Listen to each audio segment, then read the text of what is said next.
Olá pessoal, tudo bem? Estamos aqui em mais um podcast, com possivelmente esse último podcast Papo de Basquete da temporada 2024-2025. Hoje temos um convidado especial, né? Esse Papo de Basquete que veio durante toda a temporada, fazendo análise dos jogos. A gente sempre trazia um convidado, a gente batia papo, a gente comentava, botava aquela corneta, fazia o que é importante para trazer para vocês essa temporada que aconteceu do NBB 2024-2025 da equipe do União Corinthians. A gente não pode esquecer que o nosso programa é patrocinado pela Caterino Chocolate. Caterino Chocolate Café e Bar, onde cada detalhe foi pensado para realçar o sabor e a magia do chocolate. Acompanhado de cafés especiais e opções salgadas, oferecemos uma experiência que celebra a essência do chocolate em um ambiente moderno e acolhedor. Caterino, onde o chocolate ganha vida. Então vamos lá, vocês já estão vendo no vídeo aí, o nosso convidado é o diretor de basquete da equipe profissional do União Corinthians, Diego Puntel. Seja bem-vindo, Diego. Boa tarde, Cruxem. Muito obrigado pelo convite. Acompanhei durante a temporada aí todos os papos de basquete aí com os atletas, alguns muito engraçados, outros com umas peculiaridades bem interessantes. O nosso objetivo sempre foi trazer para perto da palma da mão de todo o torcedor um pouco da intimidade dos jogadores, conhecer um pouco mais. Hoje nós estamos numa época muito digital, né? E a gente sabe que essa é uma ferramenta que ajudou muito, a gente foi muito feliz em relação a isso. Então, começando o programa, eu quero parabenizar, Diego. Parabenizar a equipe, parabenizar a diretoria, parabenizar a comissão técnica pela temporada que acabou acontecendo. Queríamos mais, né? Quando eu saí do jogo que a gente perdeu aqui, eu entrei no carro e eu pensei, cara, quando começou essa temporada que montou o time, eu falei aqui dentro da Gazeta, falei 12º, 11º, de repente, por ali. Cara, nós chegamos em 7º. Nós fomos para a Copa Super 8. A Super 8, ou seja, parabéns. Ou seja, conseguimos tirar de pedra leite? O que tu acha? Bom, o principal objetivo era terminar a competição, era jogar tudo que fosse possível, né? Jogamos a Interligas, né, que foi um convite. Sim. Né? Depois jogamos a Copa Super 8, que era o primeiro objetivo, classificar para os playoffs na melhor condição possível, sempre pensando em estar entre os 8 colocados. Conseguimos beliscar a terceira, quarta colocação, quinta colocação, né? Mas o objetivo traçado foi atendido, né? Dentro de todas as situações que acontecem, né, no dia a dia, né, questões de atletas, de performance, questões de investimento, né, chegamos no grande objetivo que era terminar a competição, né, classificado entre os 8 principais da Liga Nacional.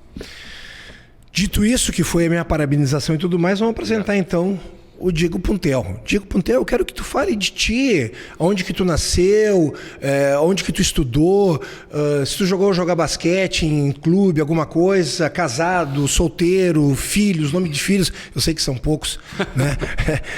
Te apresenta aí, por favor. Vamos lá, então. Diego Puntel, 42 anos, sou natural de Santa Cruz do Sul, filho da Zilá Puntel Darcy. Zilá, uma guerreira que criou seus filhos, né, longe do marido, né, deu toda a nossa educação e uma grande guerreira. Sou casado com a Fabiane Lemes, uma grande mulher, uma grande mãe, né? Temos 5 filhos, né? Começo com a Eduarda, que é a mais velha, a Érica, daí o Augusto, a Alice e o Antônio, que é o nosso xodózinho agora, é o bebezinho de casa. Sou empresário, sou proprietário da RS Uniar, né, sistema de climatização, né, desde 2001 que eu assumi a empresa, né, no mercado. Ela é familiar? É uma empresa que era da família da Fabiane, o pai dela faleceu e surgiu a oportunidade, estava me formando ali, surgiu a oportunidade, né, de tocar um negócio, encabecei, né, e jovem ainda, né, tinha os seus 20 anos ali, nessa faixa de idade, então comecei a tocar um negócio ali e tá tudo certo até o momento, né.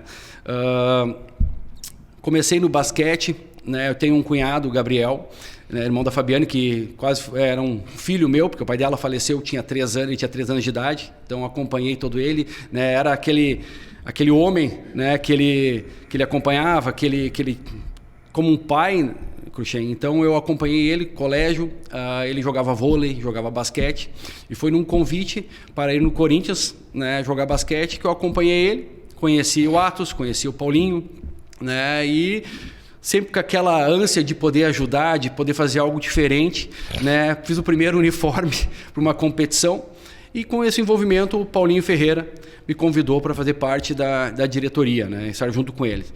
E fui dando a sequência, né? Sempre querendo fazer algo diferente, querer fazer uma entrega diferente, né? Acompanhei a história do basquete quando eu era guri, né? O Enio agora que pouco dia se aposentou, foi muito homenageado bonito pelo clube.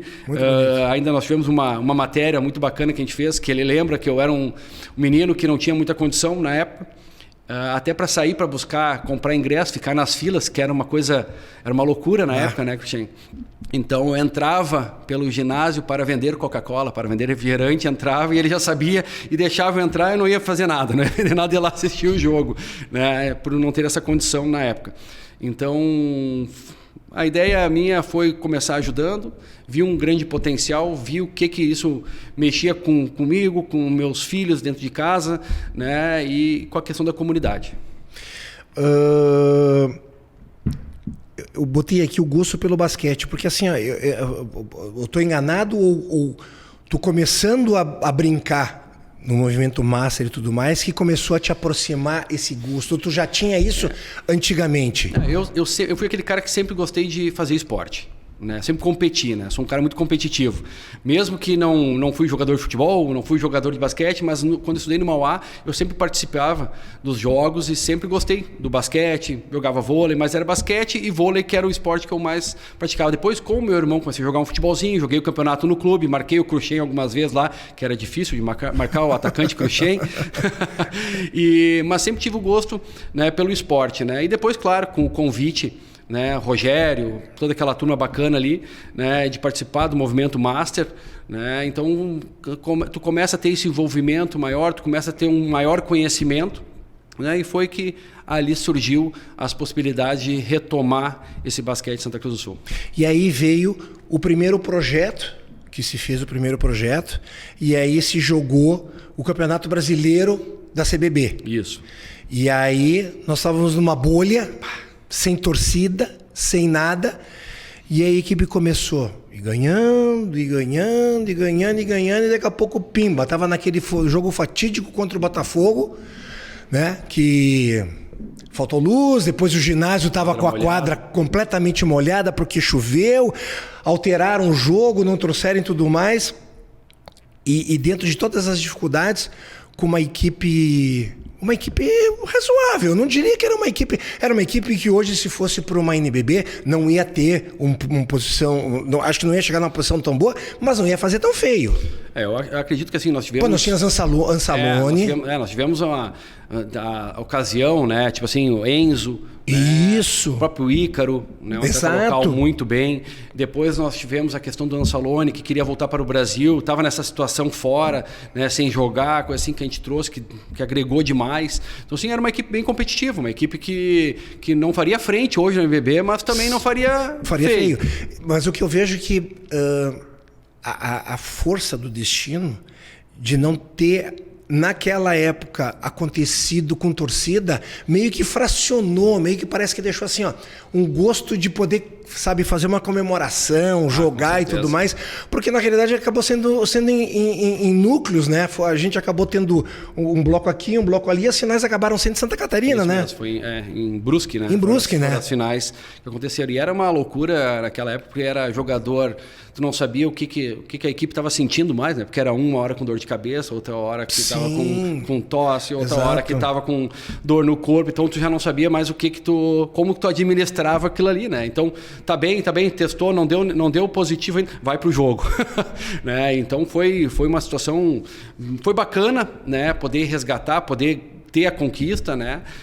Lembro que ainda no dia dei a entrevista logo na hora para vocês aqui na rádio, emocionado, porque foi uma batalha muito difícil de administrar, e toda essa volta, tu querendo fazer uma volta com uma entrega para os patrocinadores, uma entrega para a comunidade, mas deu tudo certo, né? Conseguimos conquistar o título, e aí foi, eu acho, a grande força para tentar algo a mais. O impulso, e aí veio a primeira equipe para a gente fazer a primeira temporada. Eu acho que eu vejo uma alteração muito grande do comportamento da torcida da primeira temporada para essa última. Essa última foi um conquistar muito grande, Porque eu acho que a própria questão dos jogos acontecendo e a própria questão daquela melhor propaganda que tem, a do bate-boca, o vizinho tá fazendo de noite, pai, vou no jogo de basquete, pai, eu vou contigo. E assim uma força coletiva. Que a gente acabou vindo nos jogos e acabou acontecendo assim, porque assim, ó, a nossa preocupação lá dentro na cabine, antes do jogo, era ficar cuidando onde que preenchia. Sim. Porque era impressionante, sabe? Lógico que a gente viveu isso há 30 anos atrás, mas momentos diferentes, sabe? Hoje a gente sabe que para preencher um ginásio com jogos sem ser playoff, durante um percurso do campeonato é muito difícil. Ah, com certeza. Ela é uma competição muito longa. Exato. Né? Ela chega a ser, tipo assim, chega no final, tu já tá desgastado, assim, até a ida ao ginásio para algumas atividades, nossa, vou lá de novo hoje, né? Mas porque ela acaba sendo uma competição muito longa e tu fidelizar esse público, né? O público querer estar dentro do ginásio, que é mais importante, e a gente vem conseguindo fazer isso, porque se for pegar, vamos ficar 20 e poucos anos, 25, 27 anos sem basquete. Tem uma lacuna enorme. Tem crianças, tem pessoas que nasceram, estão com 25 anos e nunca botaram o pé dentro do ginásio. Exato. E a gente escuta isso das pessoas. Nunca fui no ginásio por exemplo, cara, como assim? Né? Como que tu não viveu isso? Então, assim, acredito que esse crescimento, né, faz parte, né, de toda a questão do projeto, esse envolvimento com a comunidade, né, que a gente tem feito, a questão social também. Então o pessoal começa a enxergar um pouco diferente, não só o dia do jogo, mas a vontade de tu acompanhar o que está acontecendo e estar lá dentro do ginásio para assim, ser efetivo e torcer para a equipe, né? Tu sabe que eu fui atleta profissional, depois eu me formei em educação física e eu tive a oportunidade de ser 2 anos técnico profissional aqui da equipe do Corinthians. Foi logo depois, teve aquela lacuna e abriu e não se fez mais basquetebol. É inacreditável o que tem por trás de todo o palco, das cortinas. Coisa que eu vim... A gente mais ou menos sabia quando a gente é atleta. Tem o diretor que cuida do apartamento, que cuida disso. Tem o médico, o fisioterapeuta e tudo mais. Mas quando eu fui ser técnico, aí eu fui vivenciar a história do fulano de tal, que a mãe dele tá doente, o apartamento do cara tá pingando não sei o que é lá, o cara tem que fazer a refeição em tal lugar, tem que pagar, porque senão o cara não vai ter... E assim sucessivamente. Hoje se muda de nível e além de ter todos esses problemas que devem continuar existindo, tem toda uma carta que a NBB te dá para tu cumprir, para poder botar jogos aqui dentro de casa. Sim. Isso as pessoas às vezes não sabem, Diego. É verdade, são assim diversos itens, né? Que todo jogo o fiscal da partida está lá às 15 horas, chega o fiscal e ele vai fotografar desde a tabela reserva, desde o vestiário da equipe adversária, se tem um aro reserva com a redinha, se os computadores já estão instalados com internet, né? Se a quadra está limpa, mede tabela, revisa placar, revisa 24. Na redinha se o esparadrapo está certinho dentro do padrão que eles exigem. Então, assim, é uma carga de itens que se tem no dia muito grande, né? E essa preocupação de tu não atender nem é tipo assim, não atendi o que a liga está exigindo, mas é tu chegar na hora do espetáculo e ter um problema. Exato. Né? Para o jogo que estourou uma redinha. O placar trancou, sabe, tu está numa transmissão, mesmo que é 1 minuto de transmissão a mais que está lá, que está aparecendo a marca, mas para quem quer que o espetáculo ocorra, né, certinho, daqui a pouco para no momento que a equipe está numa crescente dentro da partida, então são diversas questões mesmo que durante o dia e antecede, né, toda a partida, eu sempre digo, é a mesma coisa, 4 horas da tarde o Diego está lá para revisar isso, para não ter problema, para evitar essa situação. E a gente também fala que quando tem jogo fora, a logística do jogo fora, lógico que passa a ser a responsabilidade disso que tu faz aqui de lá, do adversário, do diretor da equipe de lá, mas tem toda a questão da logística de viagem de ônibus, chega em aeroporto, as passagens, os tickets, a ida pro hotel, os lanches e tudo mais, as refeições dentro da hora, o deslocamento até o ginásio adversário, seja um dia antes para fazer os arremessos, seja no dia do jogo, ou seja, muita coisa envolve atrás das cortinas. Com certeza. E a gente faz questão de falar isso, Diego, porque o cara que paga o ingresso vai lá e olha o jogo, tu entende? Na verdade, eu sempre digo assim, é uma empresa, sim, né, que tu administra, né, para chegar no resultado, que é a conquista, que é o melhor possível, porém ela é uma empresa que todo dia tem uma variável que tu não consegue prever. né? Tem um atleta que pode estar ruim, tem um atleta que está com problema em casa, né? Daqui a pouco o pai está ruim, a esposa está grávida, tem que levar para o hospital. Lesões, né? Então, assim, são diversos fatores. Daqui a pouco o ginásio está com umidade, tu não consegue treinar de manhã, tem que treinar à tarde, muda toda a tua logística, né? Então, assim, são diversos fatores que acontecem que todo dia é uma novidade. Né? Tipo assim, mesmo que tu tenha uma equipe que está junto contigo lá, que está tocando o dia a dia, mas sempre são fatores novos que acontecem. Né? Então, assim, tu não é uma empresa que tu administra, mas com uma variável de problema muito grande. Né? Então, é um envolvimento diário, né? Em questões de, como fala, apartamento. Hoje o cara não entregou o gás lá, o cara não fez isso. Sabe? O restaurante fecha às 10, o jogo terminou às 11. Então são várias situações. A gente, eu faço questão de falar isso porque eu acho que isso é muito interessante das pessoas saberem o que acontece atrás, sabe? Que isso é muito importante. Como a gente sabe que tem o trabalho da comissão técnica, tem o trabalho da questão fisioterapeuta, os médicos, o próprio Luciano, que sabe que é o Hillemsam, que é o mordomo, que a gente sabe que o trabalho dele é insistente, é 24 horas, às vezes, não digo 24 horas por dia, mas tá lá de manhã, manda lavar roupa, seca, entrega, material, esparadrapo e tudo mais, ou seja, é um globo de coisas que faz tudo acontecer para girar a roda, para chegar no dia lá e a gente vê as coisas acontecerem e tem os jogos, que eu acho isso lindo demais e muito legal. Mas aí a gente para e a gente vê a vinda do Rodrigo da Silva na outra temporada, e aí eu te faço uma pergunta, não pessoal, mas uma pergunta profissional. Como que é tu ter que tomar uma decisão de que demitir um cara que foi teu amigo, é teu amigo, e ter que trazer um profissional de fora? Como que é para tu tomar essa decisão? Ela não deve ser fácil. Não, eu acho porque amigos, negócios à parte. A cobrança é muito grande, né? Primeiro, né? Principalmente tem as pessoas que entendem e tem as pessoas que vão pela emoção, né? Então, assim, tu fazer qualquer alteração na equipe é difícil. Né? Se eu vou pegar assim, vou tirar hoje, pega na tua época lá, tira o Alvin. Pô, mas são várias situações que acontecem para te tomar uma decisão. Então, assim, foi um momento que se encerrou, né? O ciclo. Rodrigo foi me apresentado, fiz alguma pesquisa, né, entre alguns parceiros, jogadores, coisa assim.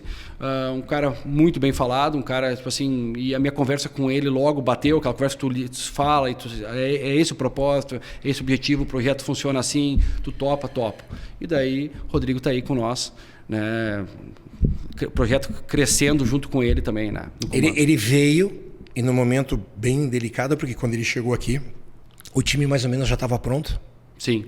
E aí eu fiz esse comentário, inclusive naquele dia da apresentação, que eu achei bem legal o movimento que o clube fez, de levar a imprensa para dentro do vestiário e apresentar a comissão técnica e tudo mais. Eu fui o primeiro a fazer a pergunta, que ele levantava ano passado assim, meio brabo, olhava pro banco assim, e voltava e sentava. Não só ele. Ele olhava e ele dizia assim, puxa, e aí não, agora esse ano foi um ano diferente porque ele fez a montagem com as peças que eles escolheram, ou que tu também estava. A curiosidade, como foi feita a montagem esse ano da equipe? Tu teve inserção também, escolhas e tudo mais? Na verdade, assim, primeiro é o orçamento. Bom, com certeza. Hoje nós fechamos a temporada passada, acho, com 14º, 15º orçamento. De 18 equipes. De 18 equipes. Então, assim, primeiro é o orçamento. Rodrigo, sonha, vai atrás. Daí vem o cara que custa 50, o cara que custa 70, o cara que custa 10. Então, dentro das possibilidades, ele vai fazendo a composição. E eu entro, claro, a gente troca ideias, opina. O perfil do cara é assim, gosto mais de um perfil assim, né?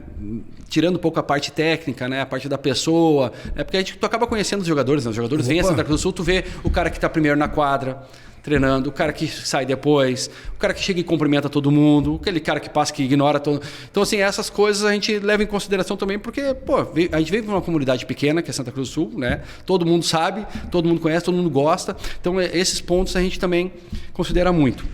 Então, assim, a gente vai trocando ideia e dentro do orçamento vamos montando a equipe. Mas eu gostaria que tivesse esse jogador. Olha, infelizmente, nós vamos, ou cortamos alguém ou a gente vai jogando conforme a questão. Então, assim, a montagem da equipe vem da comissão técnica, vem os nomes, né, quais são os nomes que ele deseja para a temporada, dentro da configuração, e eu vou fazendo contato, né, como já estou fazendo agora. Né, estou já sondando alguns jogadores que nós havíamos conversado. O Rodrigo voltou de viagem agora, nós vamos sentar para conversar ainda. Né, mas ele, parte da comissão, a avaliação deles, e eu entro para fazer essa negociação e tentar conquistar o atleta a vir para cá. A gente fez o podcast chamado Crônicas do Garrafão e nós recebemos todos os atletas aqui. A gente queria trazer a comissão técnica, mas aí ficou um momento delicado. Falei contigo, foi pós-derrota, acho que ainda faz classificação, a última aquela para o Corinthians, depois veio os playoffs. Eu achei que não era o momento porque estava muito aflorado tudo. Até porque a gente tem o poder do microfone e muitas vezes a gente faz os comentários. Eu, graças a Deus, e acredito que o João Batista e o Teichmann, pela concorrente também, tem uma experiência muito grande, mas a gente tem que ser muito ponderado nas coisas que a gente fala, porque a gente não pode botar a terra arrasada para muita coisa. Mas a gente faz algumas leituras, e eu estava achando que naquele momento eu estava fazendo umas leituras muito diferentes do Rodrigo. Eu falei, cara, não é o momento de trazê-lo. Mas os jogadores que passaram aqui, e isso vai ao encontro daquilo que tu falou agora, cara, todos eles demonstraram família, educados, pessoas íntegras, os caras legais, sabe? E foi essa, pelo menos, aqueles 40, 50 minutos de papo que a gente teve fazendo entrevista, a gente sentiu deles, sabe? De todos, sabe? 2 jogadores, o Dwayne Johnson e não lembro mais quem, se o Jaime tivesse aqui ele me ajudava. Quem é o jogador que para você é o seu bambambam no Corinthians? O Vezaro. O outro é o Vezaro. Eu fiquei pensando, mas o cara tá numa fase horrível, o cara veio para ser o bambambam e não conseguiu jogar esse ano, se lesionou e tudo mais. Mas aí o Duane falou, eu sei dos problemas que ele passou, de lesão e tudo mais, é o primeiro a chegar em quadra e o último a sair de quadra. Então tu vê que é comprometimento. A torcida muitas vezes não sabe disso, também não precisa saber. Quem tem que saber é quem tá lá trabalhando e tudo mais, eu acho isso importante. Mas a minha pergunta que eu te fiz em relação a isso, e aí tu já me deixou mais ou menos engatilhada a resposta em relação à pergunta que eu te fazer, o comandante continua o mesmo? Tu pensa, antes de tu responder, eu vejo assim, fizemos uma pergunta para todos os jogadores, como você lida com as mídias sociais, as redes sociais? Todos responderam que não vão às mídias sociais, ou se vão, entra por aqui e sai por aqui. Nós moramos numa tribo de 130 mil pessoas. Dessas 130 mil pessoas, uma variável de 4 a 5 mil pessoas sempre estão indo ao ginásio, e dentro dessa variável de 4 a 5 mil pessoas lá dentro, uma variável de 30% sabem tudo de basquetebol. E desses 30%, uns 10 são técnicos de primeira qualidade. Isso é normal. Acontecia na minha época, acontece hoje. Mas eu vi uma constância, quase uma unanimidade na reprovação do Rodrigo como técnico. Por isso que eu te pergunto.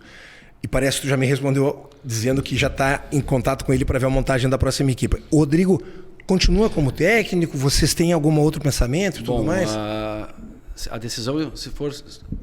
eu tenho que definir hoje isso, o Rodrigo continua. Tá? Porém, nós estamos conversando por quê?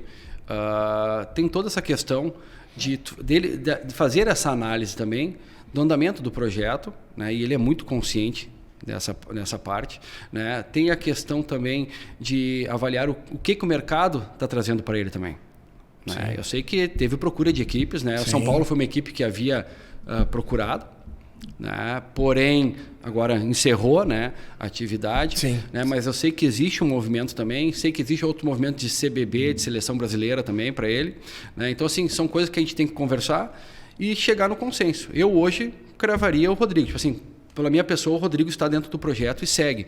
O projeto cresceu, né? Eu acredito que, assim, que a crítica ela é muito importante.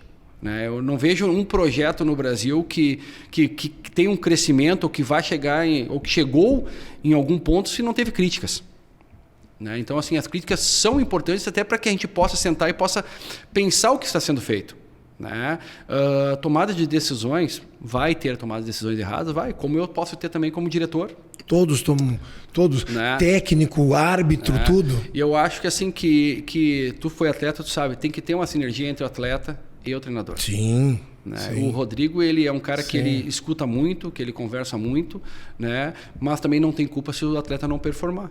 Nós trouxemos o Vesaro, que tu comentou, um cara realmente, sim, muito gente fina, um cara de família, um cara que se dedicava demais, porém não performou. Foi um pecado. A gente sentia isso. E olha, vou te ser sincero, antes nós íamos para o retorno, quando ele chutava a bola, assim, o Viana chegava a fechar o microfone e falava cai, porque assim, ó, era uma torcida, e a gente via que era uma coisa do banco também. Tu entende? O banco estava querendo que isso acontecesse. Eram jogadas trabalhadas para poder livrar para o cara chutar. Exato. Mas não performou, eu concordo contigo. E isso acontece, infelizmente acontece. Foi um dos grandes investimentos, foi um dos grandes nomes. Sim. Então, tipo assim, era um jogador a menos. Sim. Em certa situação, era. Eu acho que o Taylor jogou menos tempo e acabou pontuando um pouco mais até. Perfeito. Mas então, assim, são situações que acontecem e eu acho que assim, tu não pode simplesmente pegar hoje, o culpado é o cara. Não. Mais uma vez eu te falo. Quando a gente tem microfone na mão, Diego, a gente tem que ser cuidadoso porque não pode ser terra arrasada. Não pode. Eu acho que está longe, né, Cristian, de ser uma terra arrasada, porque, tipo assim, cria frustração. Eu sábado, quando a gente foi eliminado, ali, podia mais, sabe? Eu já tava trabalhando a venda de ingresso promocional. Eu já tava pensando no jogo do Flamengo. Já tava pensando. Isso mesmo, sabe? Tu cria essa expectativa e o torcedor criou. Sim. E eu acho que isso que é o resultado do ginásio, do grande público, porque a gente criou uma expectativa. Né? E que essa expectativa permaneça, que os nossos apoiadores permaneçam e que a pós-temporada possa ser melhor. Mas assim, a questão da comissão ainda existe todo um estudo, toda uma conversa ainda, porque tem também o auxiliar técnico que voltou para a Argentina, tem algumas propostas para trabalhar como técnico lá também. Então assim, agora nos próximos dias a gente... Tem muita coisa para caminhar. Mais uma vez eu te digo, nós fazíamos, e muitas vezes eu como curioso ia lá na concorrência para botar lá para ver os comentários do João Batista e do Teichmann, e eu ficava muito feliz, porque, cara, quando tu atinge uma certa maturidade, tu começa a ver uma leitura completamente... Com certeza. Ela fica uma leitura muito passiva de todo mundo ver, sabe? Quem entende. Aquele que é passional, que tu fala e tem bastante passional, já passa de ser da torcida, passa para ser o burro, ignorante e tudo mais, que já não serve. Porque sim, quem manda lá, e eu sempre falei isso, Diego, o que manda lá é o head coach, mas ele pode tomar atitudes erradas, como o jogador toma atitudes erradas, como o próprio árbitro às vezes toma atitudes erradas, que tá mal numa noite e tudo mais, apesar de ser interesse. Eu digo, como tu falou assim, do dia a dia, o dia a dia é a realidade do jogo. E se tu não acompanha, às vezes, o dia a dia, se o pessoal não tem o dia a dia, é muito fácil. Exato, comentar, na rede social, tu colocar, o cara errou, perdeu por causa do Rodrigo. Exato. Perdemos por causa do Diego. Isso. E daí a galera vem... Isso aí, como eu falei, terra de ninguém. Mas o que eu via, porque assim, Santa Cruz do Sul, ela não deixa de ser uma Franca número 2. Eu não vou dizer que a gente é Franca número 1, porque Franca não teve um hiato de 25 anos. Franca sempre ficou. E Franca, se tu sai na rua, o pessoal entende mais de basquete como de futebol. Cara, a gente coloca mais gente no ginásio do que jogo do Avenida e jogo do Santa Cruz. Ponto. E quando eu falo a gente, é a modalidade, basquetebol. Salvo quando vem jogar Grêmio Internacional. Aqui ainda acho que dá elas por elas. Mas eu vejo as pessoas fazendo uma leitura muito constante de alguma coisa. Na minha concepção, parece que o Rodrigo, quando as coisas afunilaram, ele também sentiu. Eu não sei se por inexperiência ou por sentir a pressão, que não deve ser fácil, Diego. Cara, 5 mil pessoas no teu cangote ali, daqui a pouco tu toma uma atitude que tu acha que de repente é e não é, ou o cara joga mal e tu fala, puta, postei no cara errado. Acontece, é normal, sabe? São pessoas, elas são falhas ou não. Às vezes dá certo. Tem cara que dava certo. A Ari Vidal tinha uma estrela absurdamente grande. Isso eu conto, nós fomos jogar em Londrina, chegamos lá, pré-temporada, Joel, Cruxem, Macetão, Rolando, Douglas, aquele time que foi vice-campeão. Aí estamos lá jogando, 2 tempos de 20 minutos, juizada roubando, nós 7, 8 pontos atrás. Aí quando a gente chegava em 2 pontos, 3 segundos, falta de ataque. Eles começou o segundo tempo, na terceira bola que o cara deu, ele se tomou-lhe uma técnica. Aí o juiz veio por cima dele e disse, professor, não quero, tá de sacanagem comigo. Segunda técnica, o senhor tem que sair do banco. Não, ele pegou um cigarro e acendeu. E o senhor não pode fumar aqui. Não, eu vou fumar, então o senhor está desqualificado. Disse, tudo bem. Aí ele sentou atrás, aquele ginásio grande lá de Londrina, enorme de grande, né? Lá, Raul no banco. Ele deu 2, 3 pitadas, deve ter pensado assim, os caras me trouxeram até aqui, eu vou sacanear eles. Ô, Raul, tira os 5 e coloca os 5 reserva. Aí os 5 reservas entraram, tiraram 5 pontos de diferença e botaram 20, a gente ganhou. Vai entender? São momentos que acontecem. As leituras que nós fazíamos do Rodrigo, muitas vezes, é que parece que faltava alguma coisa para ele que... achei o time muito pobre em jogadas de ataque, era uma jogada única. Achei o time muito pobre em alterações de defesa. A gente foi para um jogo fantástico, para mim o melhor jogo coletivo que nós fizemos no playoff contra o Corinthians, que dentro de casa, que nós metemos 20 pontos. Cara, teve 6 jogadores que fizeram 10 pontos, todo mundo marcando, todo mundo jogando bem. O cara deve ter ido pro hotel, o Jesse Leite deve ter dito, cara, não posso, eu tenho que fazer isso e aquilo. Cara, e a gente foi com a mesma postura de jogo, com as mesmas jogadas. E aí eu vejo, cara, o que deve faltar, tu entende? Mas são essas leituras que eu não sei se isso é. Ou ele sentiu, ou é falta de experiência, ou quem sabe mais um ano, de repente, vá curtir mais nas costas e vá ser mais cascadura, que foi um termo que eu usei também. Faltou jogador cascadura para fechar jogo. Só que jogador cascadura sai quanto, Diego? É caro. e foi isso que a gente conversou, né? Quer jogar uma semifinal? Quer ir para a final? Quer jogar? Tenha jogador de semifinal. Senão, porque a competição em si, ela se divide, né? Playoff é totalmente diferente. E a maior prova é o que o São Paulo fez com o Brasília. Exato, perfeito. Quarto colocado contra o 13º. Perfeito. Os veinhos de São Paulo botaram a bola embaixo do braço.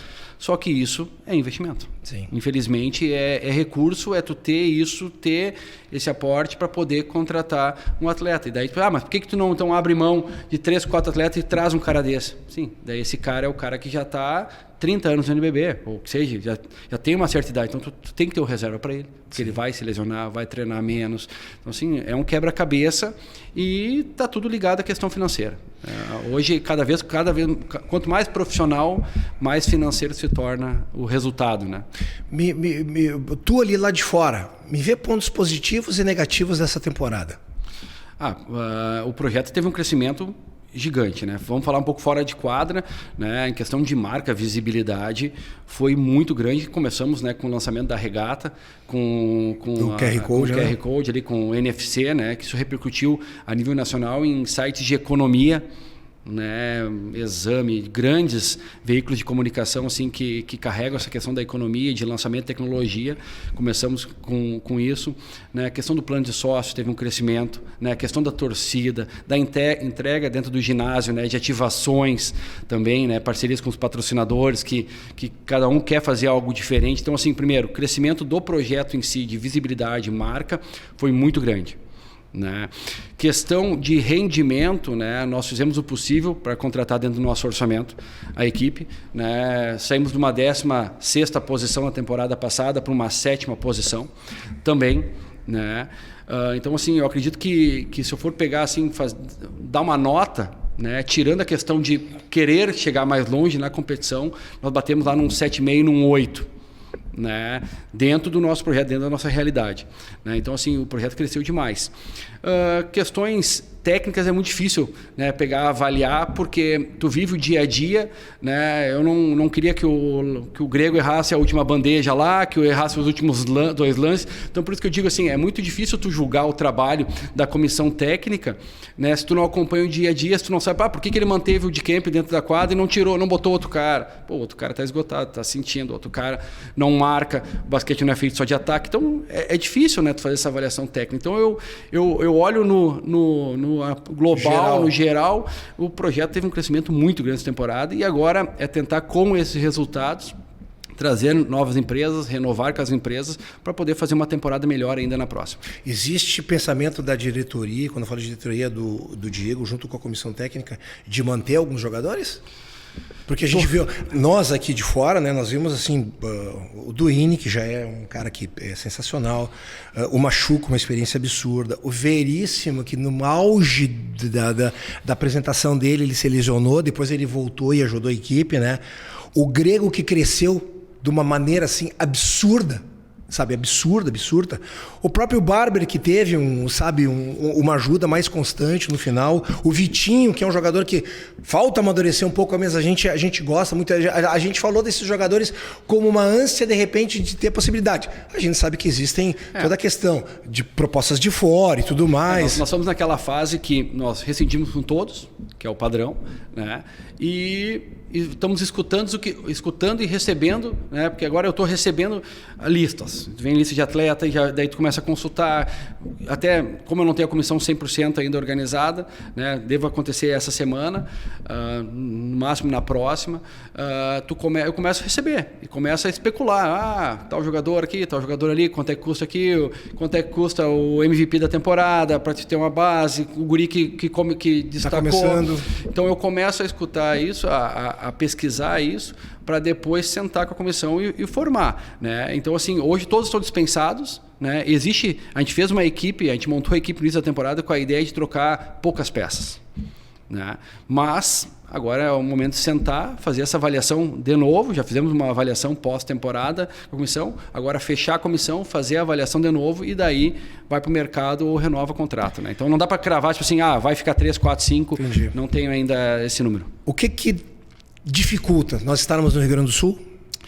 Bom, primeiro porque isso já acontecia há 30 anos atrás, né? Questões de marcas e patrocínio já dificulta as grandes empresas que estão no centro do país, que o maior investimento sempre é São Paulo, Rio, né? Nessas cidades ali, as maiores marcas investem lá. Isso começa já por patrocínio, né? A não ser que tenha uma marca que queira fazer uma ativação muito forte dentro do Rio Grande do Sul. Segundo, nós não temos um campeonato estadual adulto forte. Ou nem temos. O ano passado não saiu, né? Não saiu. Então, assim, lá existe o Paulista. O Carioca é muito fraco também, mas tem o Carioca. Mas o Paulista, então eu já começo a perder 3 meses de salário do atleta. Entendeu? Que eu negocio lá 8, 9 meses, até 10 meses. E os caras ganham 12. Entendeu? Os caras ganham 12 e muitos clubes, né, já pagam bonificação já para fechar, já para jogar Paulista, ou já fecha agora e joga só as finais paulistas. Então a gente perde bastante nessa questão da contratação do atleta. A gente chega a valores de grandes atletas, tipo assim, é isso? Quero vir jogar Santa Cruz do Sul. Daí aparece um São Paulo da vida, oferece 15 salários. Ou 13º, mais férias. Então, assim, esse é um problema que a gente tem hoje, né? Que a gente sofre na negociação. Eu hoje recebi um contato, e qual é que é a proposta? São 12 parcelas. Cara, o que eu faço com o cara que depois, entendeu? Porque já emenda o Paulista, sim, né? lógico, Já faz o contrato e emenda o Paulista. Então, essas são as dificuldades das Isso são as realidades que a gente precisa trazer, Diego, para o pessoal que está nos vendo na palma da mão, no celular, em casa, no YouTube e tudo mais, para poder saber o conhecimento de o quanto é difícil, né? Que tem essas dificuldades e tudo mais. Eu estou numa expectativa muito grande, porque eu não sei se foi culpa do Rodrigo, culpa dos jogadores, culpa tua, é que subiram a régua agora, né? Subiram a régua. Vocês botaram um espaço sensacional da Gabi ali para pitisco e tudo mais, apesar de ter vindo alguém da NBB falar que o nosso ginásio não tem glamour, né? Vocês têm o pessoal que coloca a sonorização e tudo mais. O ginásio não baixa de 3.000, 3.500 pessoas, né? Chegou em 7º lugar numa classificação. Ou seja, essa régua subiu. Como é que fica?